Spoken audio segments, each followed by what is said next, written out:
విజయవాడ వరద బాధితులకు నష్టపరిహారం ప్రకటించే ఆలోచనలో ఉంది ఏపీ సర్కార్. ఎల్లుండి వరద నష్టపరిహారం ప్రకటించే ఆలోచనలో ఉంది.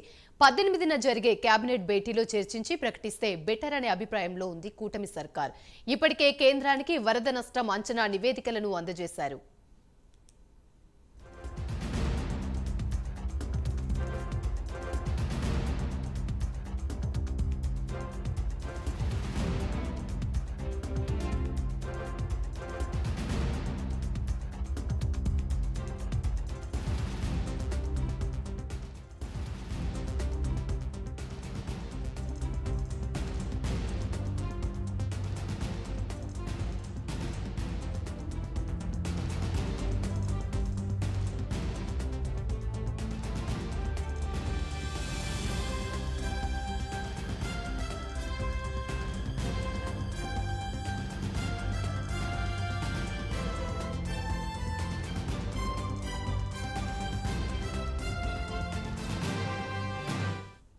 విజయవాడ వరద బాధితులకు నష్టపరిహారం ప్రకటించే ఆలోచనలో ఉంది ఏపీ సర్కార్. ఎల్లుండి వరద నష్ట పరిహారం ప్రకటించే ఆలోచనలో ఉంది.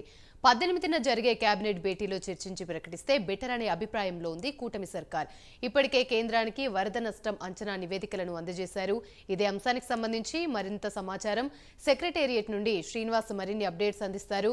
శ్రీనివాస్, చెప్పండి, వరదల వల్ల భారీగా నష్టపోయిన వరద బాధితులకైతే నష్టపరిహారం ఇచ్చే యోచనలో కూటమి సర్కార్ ఉన్నట్టు తెలుస్తుంది. దీనికి సంబంధించి నివేదికను కేంద్రానికి పంపించినట్టు తెలుస్తుంది. ఎలాంటి నష్టపరిహారం ప్రకటించే అవకాశం ఉంది? యామిని, ఏదైతే బుడమేరు వాగు వరద ముంపుతో కూడా విజయవాడలోని లోతట్టు కాలనీ ప్రజలు కూడా తీవ్రంగా ఇబ్బంది పడ్డారని చెప్పవచ్చు. కింగ్ నగర్ కావచ్చు, అలాగే పాయకాపురము, అలాగే మధురా నగర్, అలాగే ఇలా లోతట్టు కాలనీ కూడా పలు దాదాపు 1.5 లక్షల మందికి పైగా ఇల్లు కూడా మొదటి కింద గ్రౌండ్ ఫ్లోర్ కూడా ముంపులకు గురయ్యాయి. అలాగే ఫస్ట్ ఫ్లోర్ కూడా కొద్దిగా ఇబ్బంది పడ్డారు. మొత్తం మీద చూసుకుంటే దాదాపు 1.5 లక్షల మంది కూడా బాధితులు కూడా దాదాపు 5 లక్షల మంది ప్రజలు కూడా ఈ వరద ముంపు నేపథ్యంలో ఇబ్బందులు పడ్డారు. అయితే ప్రభుత్వం ఏదైతే ఉందో ముంపు బాధితులకు సహాయక చర్యలు చేపట్టడంతో పాటు వాళ్ళకి జరిగిన నష్టాన్ని, అంటే ఆస్తి నష్టం భారీగా జరిగిందని చెప్పుకోవచ్చు. చాలా మంది పేద మధ్య తరగతి వర్గాలు ఎక్కువ మంది ఈ ముంపు బారిన పడ్డారు. అయితే చాలా మంది ఇళ్లలో కూడా సామాన్, అంటే ఇంటి సామాన్, అంటే వాళ్ళు ఎంతో కష్టంగా సంపాదించుకున్న ఇంటి సామాన్ అంతా పూర్తిగా నాశనమైందని చెప్పుకోవచ్చు. ఫ్రిడ్జ్లు కావచ్చు, వాషింగ్ మిషన్లు కావచ్చు, ఫర్నిచర్ కావచ్చు, టీవీలు కావచ్చు, ఇలా మొత్తం మీద కూడా ప్రతి ఇంట్లో కూడా అందరూ కూడా అవి మొత్తం చెడిపోయిన పరిస్థితులు ఉన్నాయి.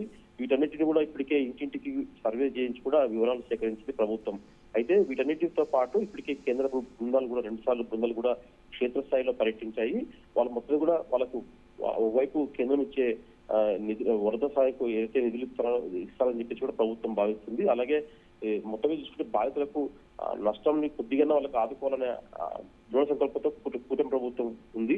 ఈ నేపథ్యంలో కూడా ఈ నెల 17న కూడా ఒక ప్యాకేజ్ ఇవ్వాలని చెప్పేసి ముఖ్యమంత్రి చంద్రబాబు నాయుడు మొదట ఆలోచించారు. అయితే 18వ తేదీ కేబినెట్ భేటీ ఉంది. ఆ భేటీలో కూడా ఈ మొత్తం బాధితులకు ఏ విధంగా సాయం చేయాలనే దానిపై చర్చించి ఒక నిర్ణయం తీసుకుంటే బాగుంటుందని చెప్పేసి కూడా కూటమి ప్రభుత్వం భావిస్తుంది. ఇందులో భాగంగానే ఈ నెల 17కు బదులుగా 18వ తేదీ అంటే కేబినెట్ భేటీలో కూడా ఎలాంటి ప్యాకేజ్ ఇస్తే బాగుంటుందని చెప్పేసి కూడా చర్చించి మంత్రులు వాళ్ళ సలహాలు సూచనలు తీసుకొని కూడా ఒక ప్యాకేజ్ అందించే బాగుంటుందని చెప్పేసి కూడా సీఎం చంద్రబాబు నాయుడు భావిస్తున్నారు.